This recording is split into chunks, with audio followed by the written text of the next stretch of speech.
Welcome to Lemon-Squeezy Education. This video is on explanations of resistance to social influence.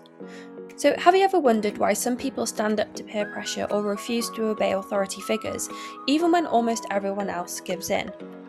Psychologists have identified two main explanations why some people might be better at resisting social influence. These include social support and locus of control. Social support simply means having another person who resists the social influence. When someone else disagrees with the majority or refuses to obey an authority figure, it becomes much easier for us to do the same. For example, Asch's famous study include asking participants to complete a simple task, identify which line matches the target line. All other participants were Confederates, purposely instructed to give incorrect answers. Asch found that 75% of people gave the wrong answer at least once, just so they didn't stand out from the crowd. Out of all the trials in the experiment, 32% had conformist responses. Asch conducted variations of the experiment to see which factors can influence conformity. He introduced one variation where just one Confederate gave the correct answer instead of following the majority. This person was known as the dissenter.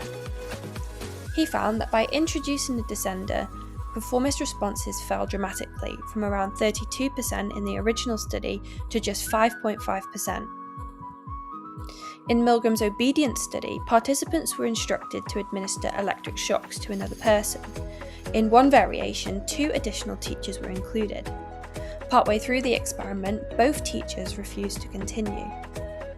Seeing others disobey gave participants the confidence to resist the experimenter as well. And as a result, obedience fell dramatically from 65% in the original study to just 10%. Variations in both Asch and Milgram's study suggest that social support can be a key player in terms of whether we conform or obey authority figures. But psychologists also wonder whether resistance might depend on the person themselves. In other words, are some people naturally better at resisting social influence than others? And this brings us to the next explanation of locus of control. This concept was developed by psychologist Julian Rotter.